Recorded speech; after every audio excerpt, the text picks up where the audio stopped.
Il y a des blessures invisibles, mais si profondes qu'elles bouleversent tout ton monde. Quand une personne que tu aimes, en qui tu as avec confiance, te tourne le dos, la douleur est vive. Elle te fait douter. Elle t'épuise. Elle te donne l'impression que le monde s'écroule. Aujourd'hui, je veux parler de l'attitude adoptée quand la blessure est encore fraîche, quand la cicatrice n'est pas refermée. Parce que c'est dans ces moments-là que tu décides soit de rester prisonnier du passé ou avancer vers ta paix intérieure. Quand on aime ou quand on estime quelqu'un, ses paroles et ses choix ont un poids particulier. Quand cette personne nous déçoit, c'est tout un monde intérieur qui s'effondre. Plus une personne ou une relation compte pour toi, plus sa perte ou sa trahison fait mal. Harriet Tubman, surnommée la Moïse Noire, est connue pour avoir libéré des centaines d'esclaves. Mais derrière son courage, elle a vécu une blessure intime. Après son évasion, elle rêvait de retrouver son mari pour construire une vie nouvelle avec lui. Mais à sa grande douleur, il avait refait sa vie avec une autre femme. C'était une trahison difficile à encaisser. Beaucoup auraient choisi la rancune, la vengeance ou la haine, mais Harriet a choisi une autre voie.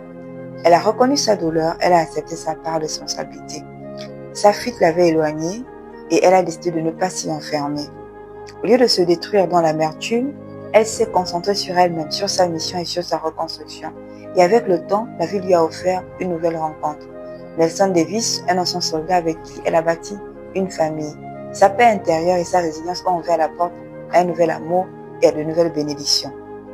Harriet Tubman nous enseigne une chose, quand la blessure est encore vive, tu peux choisir la haine ou tu peux choisir la paix, le temps et la reconstruction. Ce qu'Harriet a vécu avec son mari ne concerne pas seulement les relations amoureuses. Ce principe est valable dans tous les domaines de la vie. Une amitié trahie, une famille qui te blesse, un collègue qui t'humilie, ou même une épreuve personnelle comme la maladie ou l'échec. La clé reste la même. Reconnaître ta douleur sans t'y enfermer. Faire la paix avec toi-même. Laisser le temps guérir ce qui doit l'être et rester ouvert à de nouvelles bénédictions. Parce qu'en vérité, ce ne sont pas les coups de la vie qui nous détruisent, mais la manière dont on choisit d'y répondre. Quand la blessure est encore vive, tu as le choix. Nourrir la rancune et rester prisonnier du passé ou choisir la paix intérieure et avancer pas à pas. Harriet Tubman a choisi la seconde voie. Elle aurait pu rester dans la haine, mais elle a laissé le temps guérir et a reconstruit sa vie.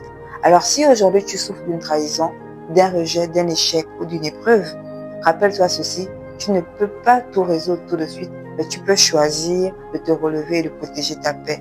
Et un jour, les larmes d'aujourd'hui deviendront des chants d'allégresse.